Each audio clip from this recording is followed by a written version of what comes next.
الشعب الجزائري يعني أعتقد أنهم بدأوا بالمطالبة بأن لا تكون عهدة خامسة، لكن رفعوا هذا السقف إلى المطالبة بتغيير كامل. وتكلم البعض عن جمهورية جديدة أو جمهورية ثانية. أنا أعتقد على أن المطلبين يعني مبررين، يعني ما فيش داعي الحقيقة لعهدة خامسة. وأيضا والتغيير الجذري مطلوب. احنا يعني عشنا من فترة الاستقلال إلى الآن، ومرينا بمراحل مختلفة وأزمات ومنعطفات كثيرة. هذا منعطف جديد كبير جدا. ثم أنا أقول شيء آخر، يعني خلينا نقول في بعض المنعطفات لم نوفق توفيقا كاملا في التعامل مع التغيير اللي كان مطلوب. المرة هذه إن شاء الله ما نغلطش، وإن شاء الله نمشي في الطريق الصحيح من أجل الوصول إلى الجمهورية الثانية. لكن يعني تعرف المثل اللي يقول أنه رحلة ال1000 ميل تبدأ بخطوة واحدة. هذه الخطوة الأولى لازم تكون في الاتجاه الصحيح. يعني أنت حاب تمشي 1000 ميل نحو الجمهورية الثانية، إذا مشيت في طريق غير صحيح ربنا يستر وين توصل. وبالتالي لازم يعني الناس الآن آراء مختلفة، ويعني ممكن لأخطاء ارتكبت في الماضي البعيد والماضي القريب. الحوار بين الناس ما كانش في المستوى. الآن لازم يكون في حوار حقيقي. Lors de cet entretien, El-Akhdar Brahimi a mis en avant le rôle de la classe politique et l'opposition dans la formation du prochain gouvernement. On l'écoute une deuxième fois. كان في إجماع الناس اللي سمعت لهم قبل ما الرئيس يطلع البيان تاعه.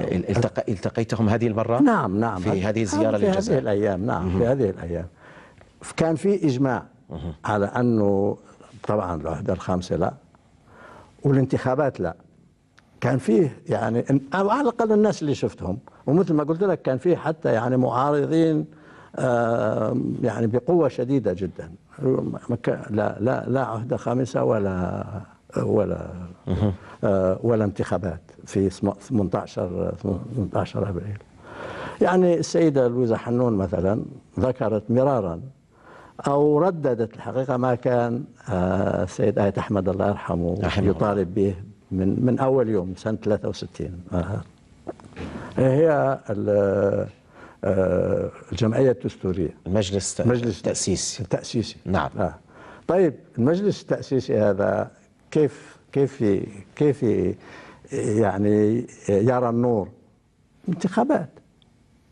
لكن الانتخابات راكم تقولوا باللي القانون الانتخاب لازم يتغير. طيب كيفاش تعمل الانتخابات على أساس القانون الموجود ولا تغير القانون قبل ما تعمل انتخابات؟ وبالتالي يعني لازم يكون فيه اجتهاد أنه احنا الآن يعني وصلنا إلى في توافق على شيء ممتاز. يعني في توافق أنه الانتخابات مكان له، العهدة الخامسة مكان له. طيب وين كيفاش راح نمشي؟ الرئيس قال طيب خلينا نبدأ بهذا المؤتمر الوطني. المؤتمر الوطني لازم يعني يصير فيه حديث، مش صراخ ولا مظاهرات، يعني اسمه حوار الطرشان. يعني كل واحد يصرخ برأيه. لا، لازم الناس تقعد مع بعض وتتكلم مع بعض. اي نعم المؤتمر الوطني ضروري، مش ضروري، كيفاش راح يتنظم؟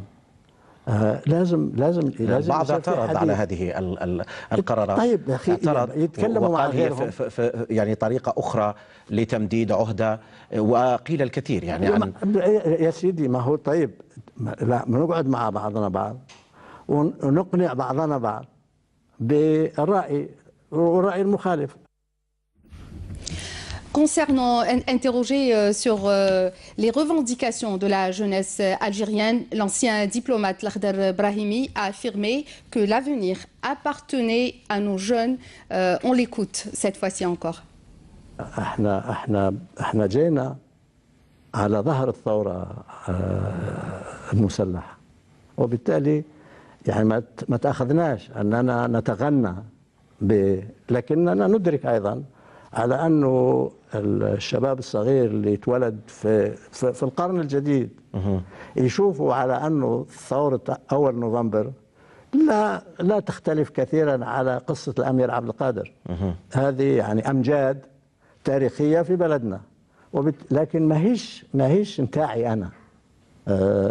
لازم نفهم، احنا جيلنا لازم يفهم هذا الوضع، لكن الجيل الآخر لازم يعرف أنه يا أخي احنا طيب، احنا في إخوان لنا، أصدقاء لنا، أهلنا، بيوتنا، يعني دافعنا أو دافع الناس حولنا بكل نفيس من أجل خلق هذا البلد اللي أنت اتولدت فيه.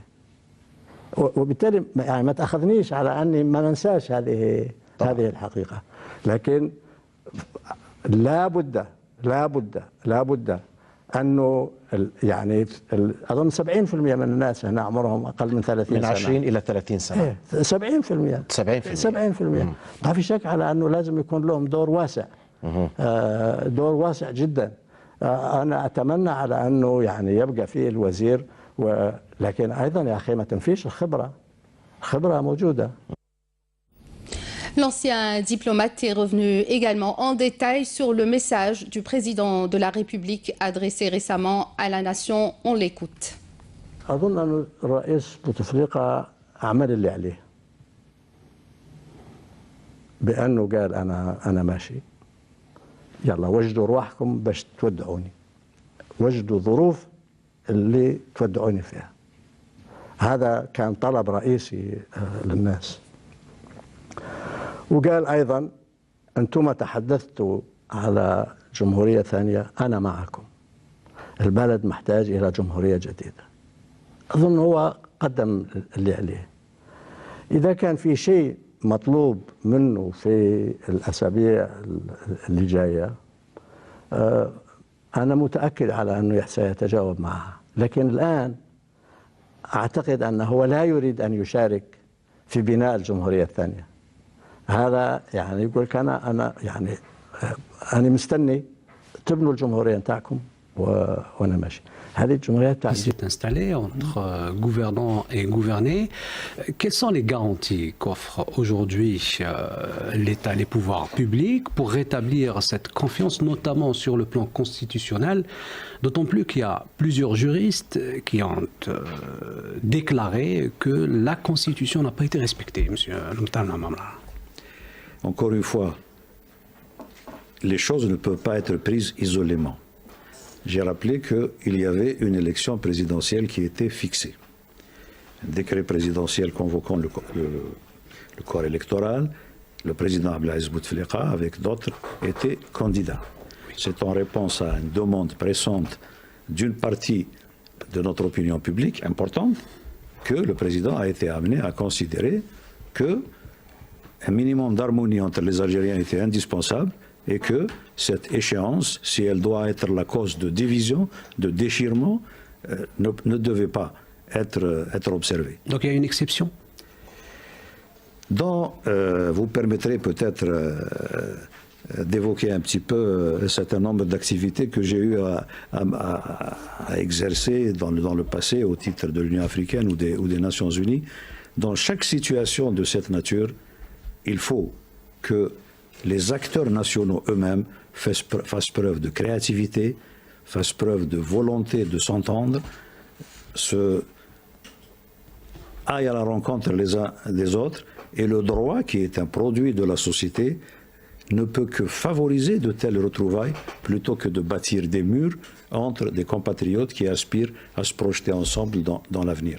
Donc ils ne peuvent pas concevoir le droit comme un obstacle, mais comme un moyen, au sens noble, de permettre à une société de transcender des conjonctures difficiles et de bâtir ensemble un avenir meilleur. Nous avons eu des constitutions qui ont pu être enrichies et amendées à travers l'histoire de notre pays.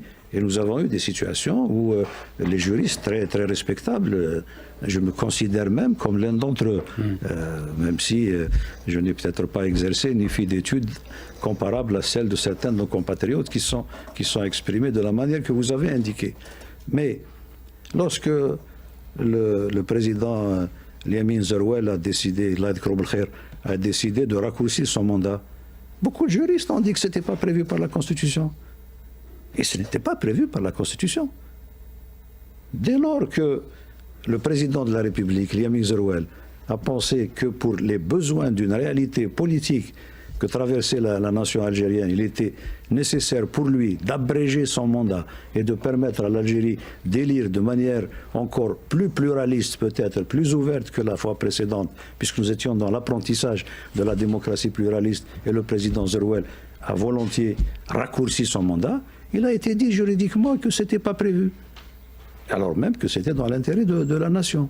Donc il peut y avoir des choses qui ne sont pas expressément formulées de la manière dont certains juristes voudraient le voir, mais l'esprit des textes est véritablement ce que j'essaie d'indiquer. Il s'agit de garantir la stabilité, le fonctionnement normal des institutions, afin que nous puissions réaliser ensemble cet immense chantier de la transformation de la société, de l'élaboration de cette nouvelle constitution et de l'avènement de ce nouveau système. Permettez-moi, Monsieur Lamamra, de rebondir sur ce plan. Vous dites qu'il n'y a pas qu'on ne prend pas en considération actuellement la Constitution, qu'il y a une légitimité populaire à prendre en considération, que le mandat du président lui permet de prendre ce genre de décision. Qu'en est-il après le 28 avril, après la fin de son mandat? Est-ce qu'il n'y a pas là un vide institutionnel qui va surgir? En tout cas, c'est ce que craignent aujourd'hui les constitutionnalistes, mais aussi les partis politiques.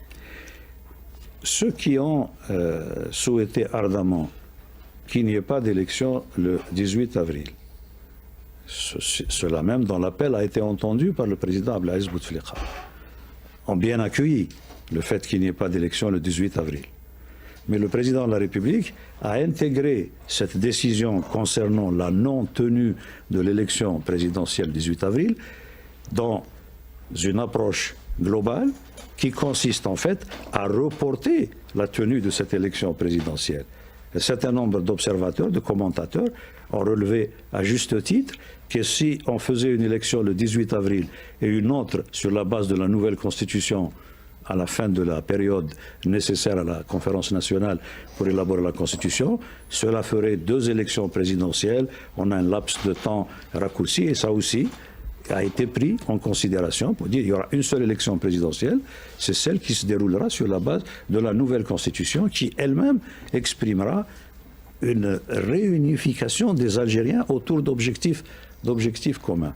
Mais là encore, je le dis, il ne s'agit pas de prétendre à la perfection. Nous sommes dans une situation où la priorité absolue est de réunir les Algériens et de leur permettre d'aller ensemble vers un avenir meilleur. Vous savez, lorsque la patrie perd, personne ne gagne. On ne gagne que lorsque la patrie elle-même gagne.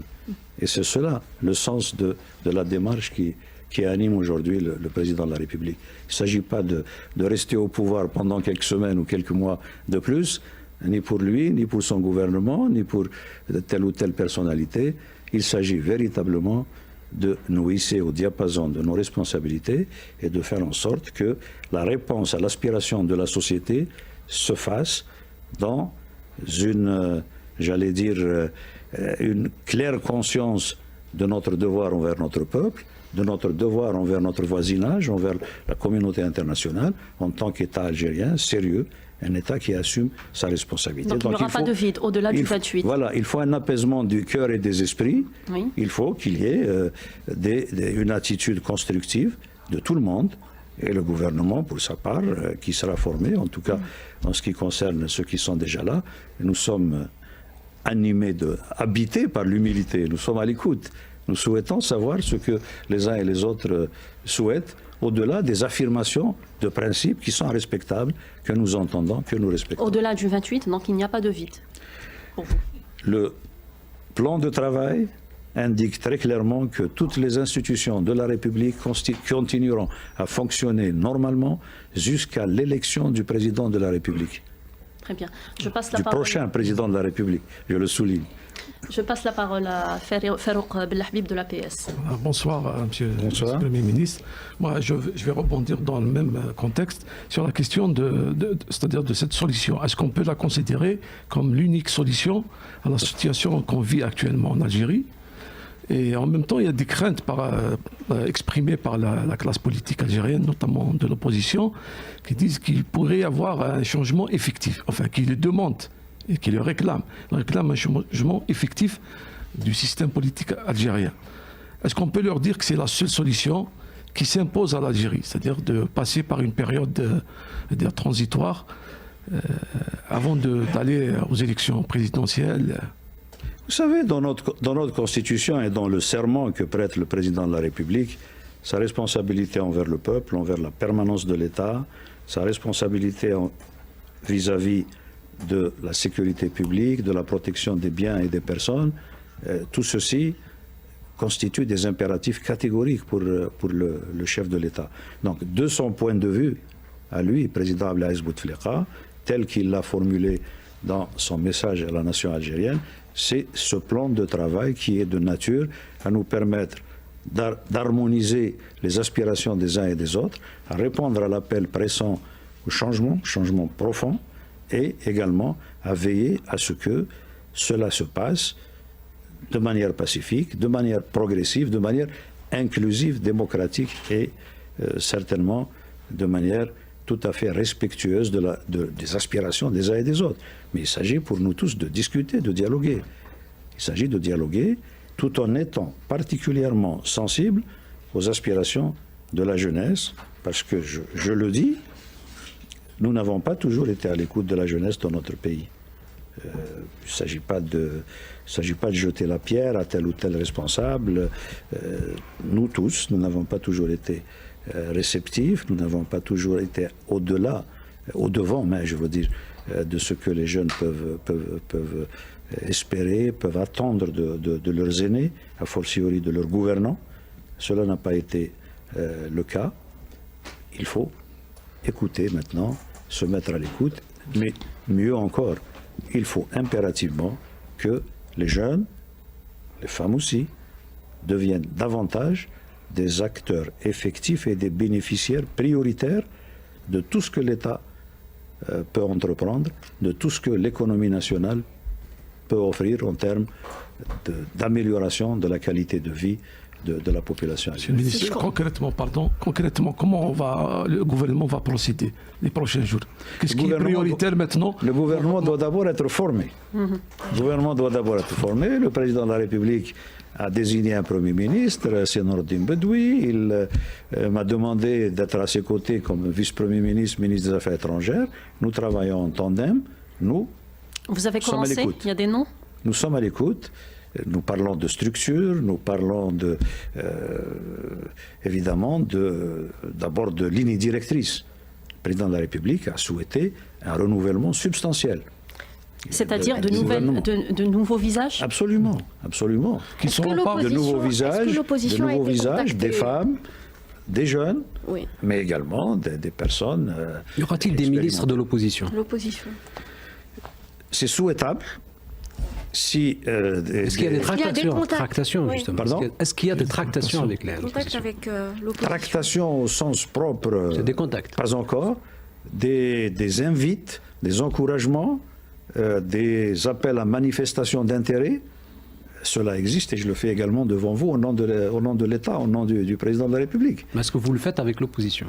Non, mais nous sommes en train de parler dans la transparence. Est-ce qu'il y a eu des contacts? Nous n'avons rien à cacher. Si des éléments de notre opposition, de la société civile, souhaitent intégrer ce gouvernement, ils sont les bienvenus.